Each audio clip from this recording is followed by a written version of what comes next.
Colts 10, Patriots 6. It was in Germany. Just in case the Germans thought that they were going to be blessed with nice football all the time, let's give them a little taste of what London's been getting for the last decade. They got to see over 60 run plays in this game. Wow. And that's why there were 16 points in the game. Colts moved to 5-5 with the win. Patriots fall to 2-8. It was a back and forth game early on, and then the scoring stopped for the most part. Bill Belichick still have a job this morning? As of now, right? Yes, he does. We could get right into the Patriots' perspective because, again, Bill Belichick's the greatest coach of all time. Job is probably on the line here, if not at the end of the season. Maybe as New England heads into their bye, he benches Mac Jones. Mac Jones has another again. Well, I don't think the previous ones weren't really benchings. Can we just we're intelligent here. The previous games, Mac Jones played horribly, but they were getting blown out, and it was mostly let's put the backup in a blowout. This was a legitimate bench. Because I don't know if you would call the previous two benchings of Mac Jones. This is a legitimate benching because the Patriots had a game-winning drive opportunity. The previous game-winning drive opportunity, Mac Jones kind of looked flustered, throws a very bad red zone interception. This was after the cameras caught Bill O'Brien screaming at Mac Jones on the sideline. Now, you, Mr. Context Man, Bill O'Brien has form for this. There are countless video examples of him and Tom Brady screaming at each other on the sideline. So this is something that Bill O'Brien does, apparently to the degree that he's nicknamed the Teapot. Because there's a clip somewhere of, I don't know what the actual show is or the thing that they were creating, but Brady is explaining that they call him the Teapot because when he starts to simmer, it explodes. Yeah. So this is a thing that happens. Oh, so this is not expected behavior. Yes, it's no different than when he was yelling at Brady, except it's Mac Jones. So and things are going badly. So now everyone's like, oh look, trouble on the sideline. So the Teapot went off on the sideline. And then Mac Jones throws a very bad red zone interception. And then it became Bailey Zappi time. And down 4, Bailey Zappi trying to lead the comeback, does a little fake spike, shucks it up into coverage. I do think he was expecting a little something else from the receiver. Don't know if that would have mattered anyway. And so it was a game-ending. I mean, if he ran the over route instead of stayed up the seam, he's at least at the catch point probably. Yeah. Either way, there's 2 defenders in the area, not 3. And game over. Colts get the win, secure the win over in Germany. They do. I don't know that there's a route the receiver could have run that would have made that not a problem. He's throwing it at the safety who's right there, and the best he can hope for is if the guy runs a different route and manages to at least create a collision at the catch point, which is usually not what you're aiming for when it comes to that situation, particularly not when it's like a fake spike. And the idea is you've manufactured some space by the trickery that you've done with the spike thing. There was no space manufactured, and at best you were throwing a contested collision ball midway down the middle of the field with not much time left on the clock. It wasn't great, but I don't know what the expectations were. Anyway, so New England falls to 2-8, and with Arizona winning, spoiler alert, New England's even closer to perhaps a first or second overall pick here. Which, God, they might need at this point. And they really might need. So does Bill Belichick make it through the rest of the season here, Sam? I think he does for the reasons we discussed previously, which is he has value. Even if you've decided we don't want him as coach anymore, which is entirely possible given the way this season is going, it doesn't make any sense to kill him now because you can get rid of him, you can trade him. Somebody will give you a decent draft pick for Bill Belichick at the end of this season. So why would you get rid of him now?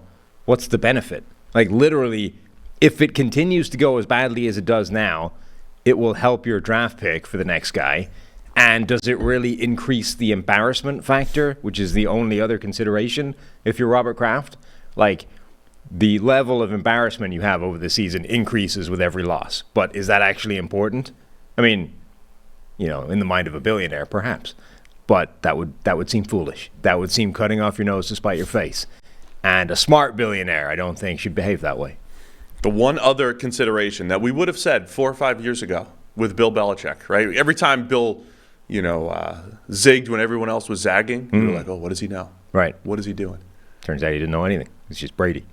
Yes. I mean, that's probably Maybe that's what he knew. I have Brady, therefore I can say. However, 5 or 6 years ago, people would have said, wait, is Bill tanking? Is he tanking on purpose? And it's well orchestrated here. Oh no, I forgot how to coach. Masterful tank job. You know, he's like messing with Mac Jones' mind so he can't even read. Like, Mac's just getting back there and panicking. And it's because Bill's been playing mind games with him. Belichick is carefully and meticulously destroying the mind of Mac Jones over the course of the season. He's like, I know you've been told to drop back and read the safeties. I want you to read the defensive tackle. Trust me, I'm Bill Belichick. And he's going to masterfully craft the New England's way up to the first or second pick. Bob Kraft needs to know this, though. Yes, right? you can't do that without informing the owner. Right. I'm going to tank. It's going to look bad. Stick with me, though. Here's the plan. Yeah. I intend to embark upon a campaign of mental warfare against our starting quarterback this year. And in doing so, I will get one of the top 2 picks of the draft, which gives me one of the best quarterbacks available in years. Cool? Bob's like, absolutely, Bill. Go nuts. We're bringing Teapot Pack to really scream at him and everything. We're gonna get after him. I'll start the ball rolling, and then Teapot's gonna go nuts in the sideline. Hey, Mac, we're bringing your former coach back. It's gonna be great. By the end of it, Mac's not even gonna be able to drop back without imploding. All right. Well, all jokes aside, it's bad enough that this could be true. It's a 2-8 New England Patriots team, and the Colts moved to 5-5. I like that conspiracy. I think we should push that. We should roll with that as a thing. Every time something bad happens, it's like, Bill's secret genius. This is the plan. Still. This is all part of the master plan. For Indianapolis, they moved to 5-5 in a suddenly more competitive AFC South, with Jacksonville losing. The Colts 5-5, just a game and a half behind the Jags, and now a half game behind the surging Houston Texans. Of course, we'll talk about those games later, but Colts are lurking around with Gardner Minshew, and Minshew actually played a pretty clean game for the first time in a while here. I know they only scored 10 points, but it was a run-heavy attack, and makes a big throw to Josh Downs, beautiful diving catch to help run out the clock toward the end in the fourth quarter. Yeah, and when you saw that play initially live, I was like, Minshew's just heaving up a prayer. Like, it looked panicked, it looked chaotic. He gets out of the pocket, and then he just, lofts this thing skyward. And you're like, and Josh Downs runs under it, diving catch. And you're like, oh, that's all Josh Downs. And then when you see it from the kind of all-22 angle, the end zone view, like behind Minshew, it's actually a well-thrown pass. It's just, it doesn't, I'm starting to, I had this epiphany before we went on that, Gardner Minshew and Baker Mayfield play with the same sort of mad, out of control, everything looks panicked, right, at all times. And it doesn't give you the good feels, you don't feel confident when you see that, and yet sometimes it isn't chaotic and it is actually just how they play, and there's some sort of bad body language that comes off it. But I think it actually leads to you sometimes saying, oh, that's just like a lucky heave, whereas you look at it from different angles or with a bit more consideration, actually put it where you want it to. It just doesn't look the way it does when you have a Josh Allen or a Mahomes, and everything looks calm and in control, even when it's not. So yeah, it's sort of, you're always waiting for the Minshew throw when one of those is in the air and there's 3 defenders closing in on it. Especially this year. Yeah, but he didn't in this game. He actually generally put it in pretty good positions, and as I say, sometimes it requires some air put under it or just loft it out of the way, but he did a pretty good job. For New England, it was their first loss in a game where they gave up 10 or fewer points. First loss since 2001, since the late Drew Bledsoe era. So all sorts of new records here. In New England this year, they're both teams heading to a bye. We'll see if anything happens or any news comes out of New England this week during the bye. Yeah, I do think, seriously, Mac Jones, I tweeted yesterday, Mac Jones is reminding me of, late-term Marcus Mariota in Tennessee, where he was just so broken, something had to change. It didn't matter what the backup situation was. The answer to this thing is Marcus Mariota has played his way to the bench. You need to change something. And remember, when that was happening, we had the shell of Ryan Tannehill, who himself had been broken at the end of his Miami tenure. The idea was not Tannehill's going to come in and fix this thing. It was the only option here is to sit him down for a different broken quarterback, But you have to do it because Mariota doesn't give you any choice at this point. That's where Mac Jones is right now. Like, it doesn't matter that the backup is Bailey Zappi. It doesn't matter that Zappi might only last a game before you have to turn to Will Greer. Like, you just have to change something because Mac Jones he's not giving himself a chance right now. He is wrecked. Yeah, we talked about that a little bit on the preview show, how he's not seeing the field. Like, QB slumps are interesting because it's like, why are you not doing the things that you've done previously? Right. Seeing the field. What is it about your vision? What is it about not making the throw that you would have previously? What is it about, just brain fart in the red zone? Like, why are you just chucking it up to nobody? But it's like, are you coming? But it's bad. Yeah. The question is, though, when that's happening and the QB is in a slump, it's like, are you coming out of the other side of this if we keep playing you, or are we just digging a deeper hole at this point?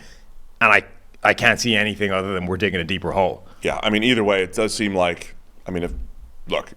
nothing against Mac Jones. I know he was talking about mental health this week. I mean, it seems like he's really struggling with this. But if you're the Patriots and you're like, hey, even though he was pretty good as a rookie, I mean, we need to look for a franchise quarterback, and we're going to be right, in the hunt for that in the draft. I mean, this is a tough landscape now in a world of sort of increased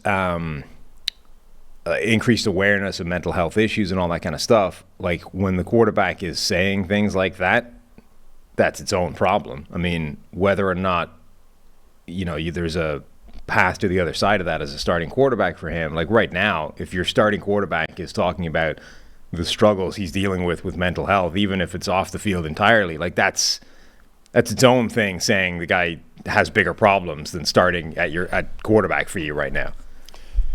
All right, we'll see what comes out of that. As I said, both teams going to be on bye here coming out of Germany. Big game for DeForest Buckner, and in fact, the Colts pass rush generally it was low-scoring game. It's always bad offense versus good defense. There was quite a lot of good defense from the Colts. Like, their pass rush made a real impact. It was causing all kinds of problems for Mac Jones in particular. Their pass protection, generally speaking, held up pretty well as well. Bernard Ryman playing not quite at home, but closer to home. Closer to home than America is. Austria versus Germany. He played really well. Good shout out. Good credit to the Colts here. Didn't want to dismiss them.